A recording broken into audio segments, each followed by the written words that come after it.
Living alone? Your brain just switched to energy saver. Spoiler? Intelligence dims.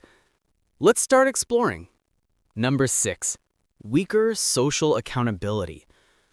When no one is quietly grading you, the brain drops to minimum effort mode. Social accountability acts like a cognitive amp. It nudges arousal up, tightens attention, keeps working memory on deck. Remove that audience, real or imagined, and your mental clock speed idles. The mechanism is sneaky. Expectation of evaluation, audience effects, the simple belief that results will be seen. Your brain calibrates to context. No context, no calibration. Think of your pre-loneliness brain as a student under constant pop quiz threat. Posture up, recall primed, filters on. Now it's substitute teacher day. Posture slumps, readiness fades, peak performance feels wasteful. Without external eyes or shared obligations, routine tasks inflate. Cooking becomes a multi-tab problem. Bill tracking leaks items. Appointments slip, those ambient social cues. Someone's counting on me. Aren't there. Over weeks, working memory gets overbooked. Focus frays at the edges. Micro errors stack. A missed due date here, a recipe step there, a calendar ping ignored. Loneliness rarely arrives with the grand crisis. It shows up as administrative entropy. The gentle pressure that kept your brain on the hook vanishes, and with it, a surprising slice of everyday sharpness. Number 5. Motivation in a downward spiral. Picture life with the motivation slider set to "Why bother?" Your brain is quietly fueled by comparison, even when you swear you're self-driven. Remove external drivers, and cognitive effort downgrades across the board. Our reward systems are exquisitely social. Do something hard while others are watching, and the chemistry changes compared to doing it alone. Researchers call it social facilitation. You push harder when other people push too. And the audience effect. Performance auto-tunes the moment your brain detects observation, even without a head-to-head contest. Knowing someone will notice makes effort feel worth it. Strip away those social rewards, and the mind starts pricing every mental challenge at 0. The scoreboard disappears. Tasks look pointless. Cleaning a room no one will see. Showering with no plan to go out. Occasional laziness hardens into the default. Boundaries of effort erode. The real danger? You stop sensing the gap between what you could do and what you actually deliver. Potential goes unclaimed. Skills atrophy. The decline is so gradual you mistake it for normal. Number 4. Reduced performance pressure. Pressure from peers and social norms nudges you toward deliberate practice. Work at the edge of your ability, a little past comfort. Remove that pressure, and the brain stops reaching for higher gears. Cognitive capacity drifts down over time. Deliberate practice is demanding and mildly uncomfortable. Without outside stakes, you rarely choose it. When you know your performance may be compared, attention tightens, error checking ramps up, and you push a bit harder than when you work alone. Go a few weeks without regular intellectual friction from peers, and processing speed drops. Executive control slips.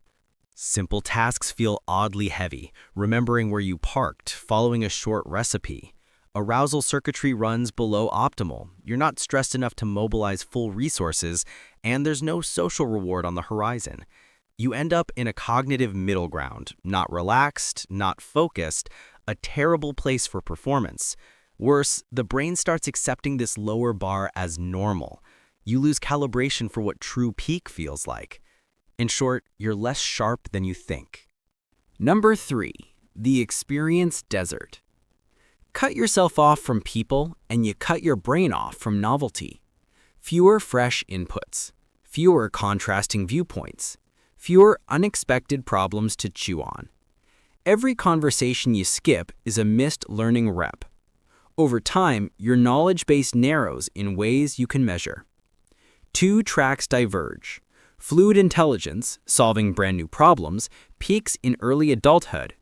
Crystallized intelligence, facts, concepts, skills, can compound for decades, if you keep exposing yourself to new information and experiences.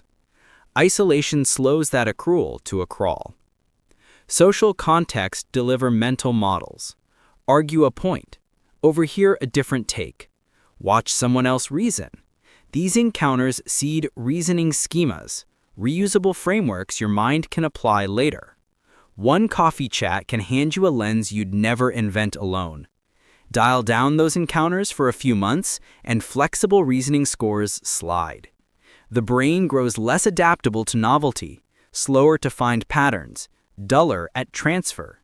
Shrinkage compounds over time, and in the long run, it contributes to cognitive decline, even dementia.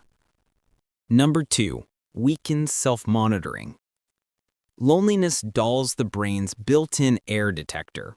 Metacognition, the mind's monitor of the mind, fires less often. You're slower to notice when a thought is off or a judgment is shaky. Think spell checker that only catches typos half the time. In healthy conditions, self-monitoring runs in layers. A fast layer flags obvious slips. A mid-layer questions assumptions. A deeper layer checks whether your overall approach makes sense. Regular social interaction keeps all three calibrated. Explaining an idea or defending a claim forces a pre-flight check. Without external feedback, the monitor gets lazy. That's what makes it dangerous. It feels invisible. The slide starts with confident mistakes. Wrong date on a form, a skipped step in a routine. Then it consolidates into metacognitive illusion. You feel as capable as ever because no one is challenging you. Gradually, the gap widens between the intelligence you believe you're using and the accuracy you actually deliver.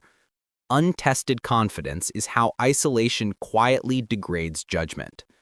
Number 1. Declining verbal fluency. Talk less, think slower. That's what happens to your language system in social low traffic. Language behaves like a muscle. Skip the reps and it deconditions.